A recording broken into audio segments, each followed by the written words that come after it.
A'udzu billahi minasyaitonir rajim. Bismillahirrahmanirrahim. Allahumma shalli ala sayyidina Muhammad wa ala ali sayyidina Muhammad. Assalamualaikum warahmatullahi wabarakatuh. Lau asyraqa laka nurul yakini la ra'aital akhirata aqraba ilaika min antar hala ilaiha wala ra'aita mahasinad dunya qad dakharat kisfatul fana'i 'alaiha. Andaikan nur keyakinan itu telah menerangi hatimu, niscaya engkau dapat melihat akhirat itu lebih dekat kepadamu sebelum engkau melangkahkan kaki kepadanya. Juga niscaya engkau akan dapat melihat segala kecantikan dunia ini telah meliputi kesuraman, kerusakan yang bakal menghinggapinya.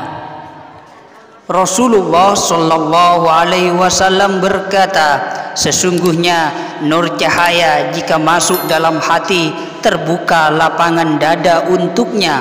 Ketika Nabi Shallallahu Alaihi Wasallam ditanya, ya Rasulullah, apakah yang demikian itu ada tandanya? Jawab Nabi Rasulullah Shallallahu Alaihi Wasallam, ya, yaitu merenggangkan diri dari dunia tipuan dan condong pada akhirat yang kekal dan bersiap-siap untuk menghadapi maut atau mati sebelum tibanya.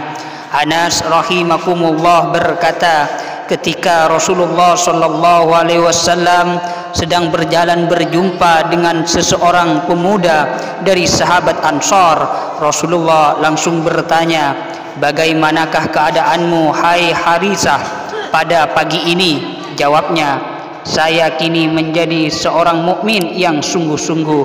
Rasulullah berkata, hai Harisah, perhatikan perkataanmu, sebab tiap kata itu harus ada bukti hakikinya.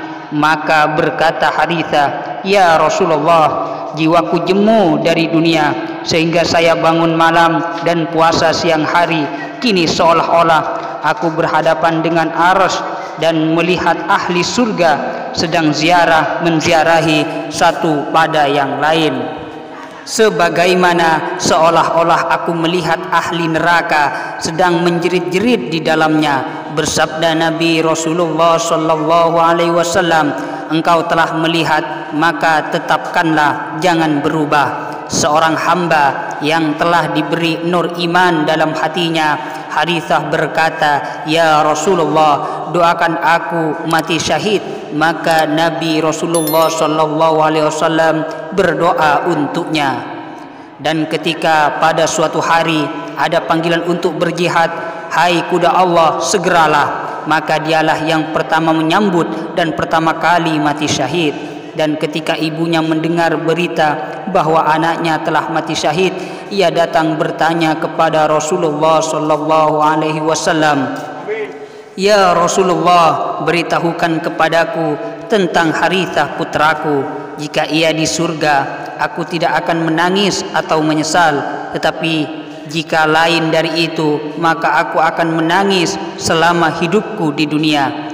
Jawab Nabi Rasulullah Shallallahu Alaihi Wasallam, hai ibu Harisah, bukan hanya satu surga, tetapi surga di dalam surga-surga, dan Harisah telah mencapai Firdaus yang tertinggi. Maka kembalilah ibu Harisah sambil tertawa dan berkata, untung bagimu hai Harisah. Anas rahimakumullah juga berkata, pada suatu hari Mu'adz bin Jabal masuk ke tempat Nabi sambil menangis. Maka ditanya oleh Nabi, bagaimanakah keadaanmu pagi ini hai Mu'adz? Jawab Mu'adz, aku pagi ini mukmin benar-benar kepada Allah. Bersabda Nabi Rasulullah Shallallahu Alaihi Wasallam, tiap kata-kata yang benar itu harus ada bukti hakikatnya. Maka apakah bukti pernyataanmu itu? Jawab Mu'adz, ya Nabi Allah, kini jika aku berada di waktu pagi merasa mungkin tidak sampai sore, dan jika sore merasa tidak mungkin sampai pagi, dan tiap melangkahkan kaki merasa mungkin tidak dapat melangkahkan yang lain, dan terlihat kepadaku seolah-olah manusia semua telah dipanggil untuk menerima suratan amal bersama dengan nabi-nabi dan berhala-berhalanya yang disembah selain dari Allah. Juga seolah-olah saya melihat siksa ahli neraka dan pahala ahli surga. Maka bersabda Nabi Rasulullah sallallahu alaihi wasallam, engkau telah mengetahui maka tetapkanlah. Rasulullah sallallahu alaihi wasallam ketika memberitahukan kepada sahabat-sahabatnya hal gugurnya sahabat Zaid bin Haritha bin Ja'far bin Ali bin Abi Talib dan Abdullah bin Rawahah rahimakumullah berkata, demi Allah mereka tidak akan senang andaikan mereka masih berada di antara kami. Rasulullah memberitakan demikian dengan air mata yang berlinang-linang. Ma hajabaka anillahi wujudu mawjudin ma'ahu walakin hajabaka anhu tawahhumu mawjudin ma'ahu. Tiada sesuatu benda yang menghijab engkau dari Allah, tetapi yang menghijab engkau persangkaanmu adanya sesuatu di samping Allah. Sebab segala sesuatu selain Allah itu pada hakikatnya tidak maujud, tidak ada. Sebab yang wajib ada hanya Allah, sedang yang lainnya terserah pada belas kasih Allah untuk diadakan atau ditiadakan. Seorang arif berkata, adanya makhluk semua ini bagaikan adanya bayangan pohon di dalam air, maka ia tidak akan menghalangi jalannya kapal atau perahu. Maka hakikat yang sebenarnya tiada sesuatu benda apapun yang ada maujud di samping Allah untuk menghijab engkau dari Allah. Hanya engkau sendiri mengira bayangan itu sebagai sesuatu yang maujud.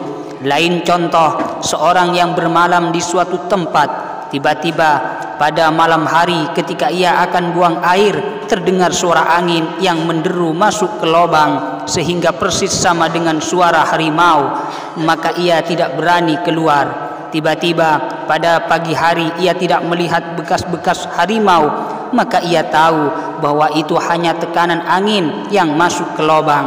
Maka ia tiada tertahan karena harimau, hanya karena perkiraan adanya harimau.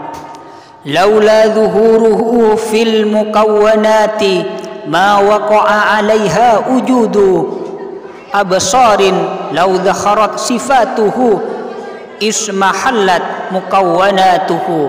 Andaikan Allah tidak zahir pada benda-benda alam ini, tidak mungkin adanya penglihatan padanya. Dan andaikan Allah menghadirkan sifatnya, pasti lenyaplah alam bendanya. Firman Allah, Bismillahirrahmanirrahim. Falamma tajalla rabbuhu lil jabali ja'alahu dakka wa kharra Musa sa'iqan.